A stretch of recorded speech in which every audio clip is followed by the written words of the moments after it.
دن کے 11 بجے ہیں۔ السلام علیکم، یہ ریڈیو پاکستان ہے۔ ترنم حامد سے خبریں سنیے۔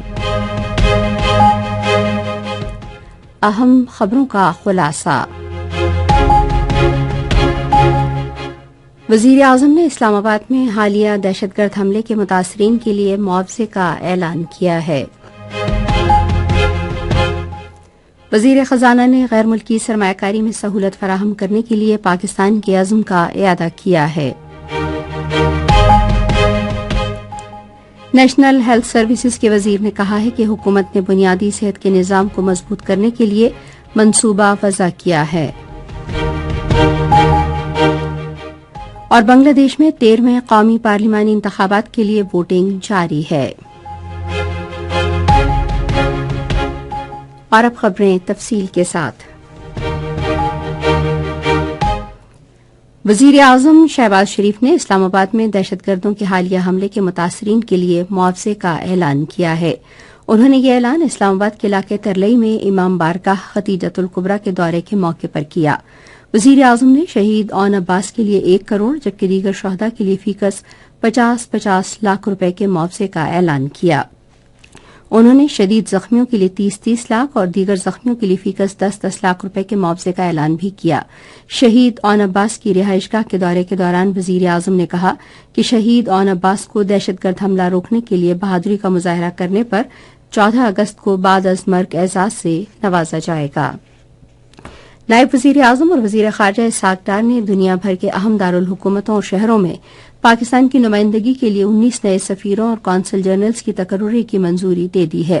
Social media platform X پر انہوں نے اس اعتماد کا اظہار کیا کہ نئے تعینات ہونے والے سفارتکار واضح مقصد اور دانش مندی کے ساتھ پاکستان کے سفارتی مشن کو آگے بڑھائیں گے۔ وزیر خزانہ محمد اورنگزیب نے بیرونی سرمایہ کاری میں سہولت فراہم کرنے اور امریکہ کی کاروباری برادری کے ساتھ مسلسل رابطہ رکھنے کے پاکستان کے عزم کا اعادہ کیا ہے۔ وہ امریکی محکمہ خارجہ کے جنوبی اور وسط ایشیائی امور کے بیورو کے ڈپٹی اسسٹنٹ سیکرٹری جان مارک پومرشائم اور امریکی ناظم الامور نیٹلی بیکر سے گفتگو کر رہے تھے، جنہوں نے اسلام آباد میں ان سے ملاقات کی۔ وزیر خزانہ نے کہا کہ حکومت پائیدار ترقی میں معاونت کے لیے ملک میں ڈھانچہ جاتی اصلاحات کر رہی ہے۔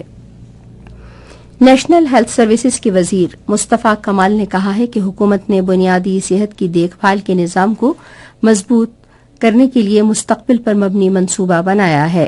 آج اسلام آباد میں ایک تقریب سے خطاب کرتے ہوئے انہوں نے نشاندہی کی کہ اسلام آباد کے ہسپتالوں پر اس وقت ضرورت سے زیادہ بوجھ ہے۔ اس تناظر میں انہوں نے بنیادی اور ثانوی صحت کی دیکھ بھال کی خدمات کو بڑھانے کی ضرورت پر زور دیا۔ انہوں نے کہا کہ حکومت اس بات کو یقینی بنانے کے لیے مؤثر انداز میں کام کر رہی ہے کہ لوگوں کو ان کے گھروں کے قریب بہتر طبی علاج تک رسائی حاصل ہو سکے۔ بنگلہ دیش میں 13ویں قومی پارلیمانی انتخابات کے لیے ووٹنگ جاری ہے۔ بنگلہ دیش کے چیف ایڈوائزر محمد یونس نے آج صبح ڈھاکہ کے ایک پولنگ سینٹر میں اپنا ووٹ ڈالا۔ اس موقع پر گفتگو کرتے ہوئے انہوں نے انتخابات کو قومی خوشی اور تجدید کا لمحہ قرار دیا۔ بڑا مقابلہ 2 اتحادوں کے درمیان ہے، جن میں سے ایک کی قیادت بنگلہ دیش نیشنلسٹ پارٹی جبکہ 11 جماعتوں پر مشتمل دوسرے اتحاد کی قیادت جماعت اسلامی کر رہی ہے۔ ملک میں تقریباً 12 کروڑ 70 لاکھ اہل ووٹرز انتخابات میں اپنا حق رائے دہی استعمال کر رہے ہیں۔ ادھر صدر آصف علی زرداری نے انتخابات کے موقع پر بنگلہ دیش کے عوام کے لیے نیک خواہشات کا اظہار کیا۔ ایکس پر ایک پیغام میں انہوں نے امید ظاہر کی کہ انتخابی عمل بنگلہ دیش میں جمہوری اداروں کو مزید مضبوط بنائے گا اور امن اور استحکام اور ترقی کے فروغ میں معاون ثابت ہوگا۔ صدر آصف علی زرداری نے برٹش کولمبیا کے علاقے ٹمبلر رج میں فائرنگ کے المناک واقعے کے بعد کینیڈا کی حکومت اور عوام سے دلی تعزیت کی ہے۔ انہوں نے ایک بیان میں کئی طالب علموں سمیت جانی نقصان پر دکھ کا اظہار کیا اور زخمیوں کی جلد صحتیابی کے لیے دعا کی۔